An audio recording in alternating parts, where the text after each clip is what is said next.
Hello friends, कैसे हैं आप सब। उम्मीद है आप सब अच्छे होंगे और आपकी सीटेट की प्रिपरेशन अच्छे से चल रही होगी। फ्रेंड्स, आज हम पढ़ने वाले हैं शिक्षा का अधिकार अधिनियम 2009। ठीक, तो आइए स्टार्ट करते हैं। देखिए, सबसे पहले क्या बात करी गई है यहाँ पे, वर्ष 2002 में संविधान के 86वें संशोधन द्वारा आर्टिकल अनुच्छेद 21A से 6 से 14 वर्ष तक के सभी बच्चों को मुफ्त एवं अनिवार्य शिक्षा का उपलब्ध कराने का प्रावधान किया गया था इसमें। ठीक, अब देखिए, ये पूरे देश में जब लागू हुआ था, कब लागू हुआ था, 1 अप्रैल 2010 से ये पूरे देश में लागू हो गया था। फ्रेंड्स, इस डेट को आप नोट कर लीजिएगा, अच्छे से याद रखिएगा। अब आगे देखते हैं हम। देखिए, अब बात करते हैं हम धारा 5 की। तो धारा 5 क्या कहती है, दूसरे स्कूल में ट्रांसफ़र का अधिकार। धारा 5 के अंतर्गत दूसरे स्कूल में ट्रांसफ़र का अधिकार है। अब देखते हैं हम। देखिए, अब बात आती है यहाँ पे स्कूल पाठ, इसमें 4 में क्या बताया गया है, स्कूल और पेरेंट्स के उत्तरदायित्व के बारे में बताया गया है। धारा 12 जो है वो कहती है कि RTE 2009 के अनुसार प्राइवेट या फिर निजी स्कूल इन्हीं को कह सकते हैं में कितने प्रतिशत सीटें जो हैं गरीब विद्यार्थियों के लिए रिज़र्व होती हैं। तो ये कितनी होती हैं, 25%। इनको आप बहुत अच्छे से तैयार कर लीजिएगा।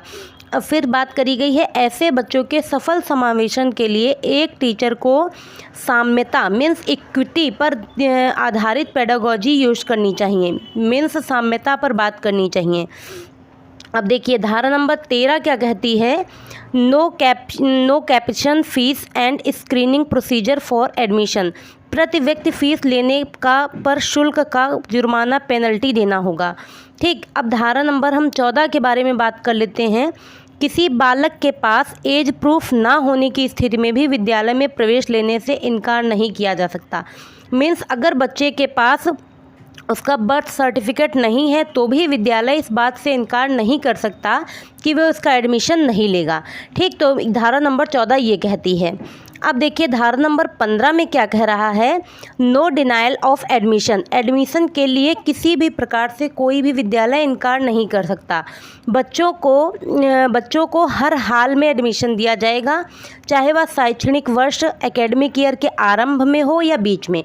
मीन्स किसी भी स्थिति में विद्यालय एडमिशन लेने से इनकार नहीं कर सकता। अब बात करते हैं धारा नंबर 16 की। तो इसमें कह रहा है, स्टूडेंट को ना तो क्लास में फेल किया जाएगा और ना ही विद्यालय से निकाला जाएगा। धारा नंबर 16 कहती है। धारा नंबर 17 देखिए, बच्चों को शारीरिक दंड मीन्स फिजिकल पनिशमेंट देना और प्रताड़ित करना मना है बिल्कुल। ठीक, तो ये हो गया धारा नंबर 17 के बारे में। अब देखते हैं हम धारा नंबर 21, स्कूल मैनेजमेंट कमेटी बनाई जाएगी। देखिए, स्कूल मैनेजमेंट कमेटी जो है वो सभी चीज़ों का ध्यान रखने के लिए बनाई जाएगी, जिसमें पेरेंट्स का भी योगदान रहेगा। अब बात करते हैं हम धारा नंबर 24। इसमें क्या है, शिक्षक के कर्तव्य, टीचर की ड्यूटीज़ हैं। यहाँ पर क्या टीचर की ड्यूटीज़ हैं, विद्यालय में उपस्थित होने में नियमितता और समय पालन। धारा 29 की उपधारा 2 के अनुबंधों के अनुसार पाठ्यक्रम संचालित करना, उसे पूरा करना। ये सभी चीज़ें जो हैं प्रत्येक बालक की शिक्षा ग्रहण करने के सामर्थ्य का निर्धारण करना, तदनुसार तथा अपेक्षित अतिरिक्त शिक्षण यदि आवश्यकता हो तो उसे जोड़ना। माता पिता संरक्षकों के साथ नियमित बैठकें करना, ताकि मतलब माता पिता गार्जियंस के साथ में लगातार उनको बैठकें करनी होंगी और बालक के बारे में बालक में उपस्थित और नियमितता, शिक्षा ग्रहण करने का सामर्थ्य, शिक्षण में दी गई प्रगति और किसी अन्य सुसंगत जानकारी के बारे में उन्हें अवगत कराना होगा। अब धारा 25 के बारे में पढ़ लेते हैं। देखिए, बहुत इंपॉर्टेंट है ये रेशियो, आपके में बहुत पूछा जाता है, टीचर स्टूडेंट रेशियो। तो RTE 2009 के अनुसार प्राथमिक कक्षाओं में मीन्स प्राइमरी क्लासेस में छात्र शिक्षक का अनुपात 30:1 रहेगा। देखिए, ये प्राइमरी की बात करी जा रही है। फिर हम बात करते हैं अपर प्राइमरी मीन्स उच्च प्राथमिक में कितना रहेगा, छात्र शिक्षक का अनुपात 35:1 मीन्स 35 बच्चों पर एक शिक्षक रहेगा अपर प्राइमरी में और 30 बच्चों पर एक शिक्षक रहेगा प्राइमरी सेक्शन में। अब देखिए, बात करते हैं हम RTE 2009 के अनुसार कक्षा 1 से 8 तक यदि प्रवेश दिए गए सदस्यों की संख्या 200 से अधिक है। देखिए, अभी आपने क्या पढ़ा था कि जो अपर प्राइमरी 35:1 का है रेशियो, अब अगर संख्या 200 से अधिक है तो विद्यार्थी एवं शिक्षक का अनुपात 40:1 हो जाएगा। और यदि प्राथमिक स्तर पर 150 से अधिक बच्चे हों तो उसके लिए प्रावधान क्या है कि 5 शिक्षक होंगे और एक प्रिंसिपल होगा, अगर 150 बच्चों से अधिक है। तो इन चीज़ों को आप बहुत अच्छे से याद कर लीजिएगा, इनसे रिलेटेड क्वेश्चन आता है। अब धारा नंबर 27 के बारे में बात करते हैं। इसके अनुसार राइट टू एजुकेशन 2009 के अकॉर्डिंग शिक्षक को गैर शैक्षणिक कार्यों में नहीं लगाया जा सकता। कौन कौन से कार्य को छोड़कर? जनगणना में लगाया जा सकता है, चुनाव और आपदा प्रबंधन इनमें लगाया जा सकता है। बाकी किसी भी गैर शैक्षणिक कार्य में टीचर को ड्यूटी नहीं करने के लिए कहा जाएगा। अब बात करते हैं हम राइट टू एजुकेशन 2009 के अनुसार शिक्षक के लिए एक सप्ताह में न्यूनतम कितने घंटे कार्य करने के होते हैं? तो 45 घंटे। राइट टू एजुकेशन के अनुसार टीचर जो है न्यूनतम 45 घंटे काम करेगा एक सप्ताह में।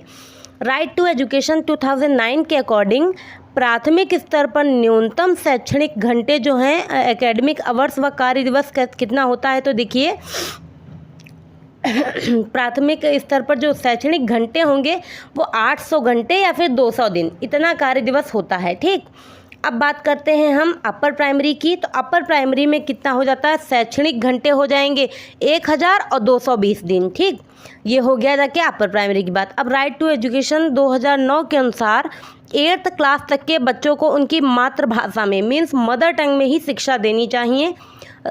RTE 2009 के अनुसार विशेष आवश्यकताओं वाले बच्चों को किस शिक्षा व्यवस्था के अंतर्गत पढ़ाना चाहिए? समावेशी शिक्षा व्यवस्था। ठीक, मीन सबको एक समान शिक्षा दी जाएगी, इंक्लूसिव एजुकेशन सिस्टम। अब बात करते हैं हम शिक्षा का अधिकार अधिनियम 2009 के क्रियान्वयन इम्प्लीमेंटेशन के बाद कक्षा आयु के अनुसार अधिक समझाती है। ठीक, तो इस तरीके से हमने राइट टू एजुकेशन 2009 के बारे में पूरा वीडियो अच्छे से कंप्लीट कर लिया है। सभी कुछ जितने भी पॉइंट्स इंपॉर्टेंट हैं सब हमने अपने वीडियो में कंप्लीट किए हैं। तो इनको आप अच्छे से तैयार कर लीजिएगा और नोट कर लीजिएगा अपनी कॉपी में, जिनसे इससे रिलेटेड कोई भी क्वेश्चन आए तो आपका सॉल्व हो जाए। ठीक, तो अब अगर आपको हमारी वीडियो अच्छी लग रही है तो please like share and subscribe कर दीजिएगा। नए हैं चैनल पर तो चैनल को सब्सक्राइब ज़रूर कर लीजिएगा। और अगर कोई भी सजेशन हो तो आप कमेंट सेक्शन में कमेंट करके बताइएगा। Thank you.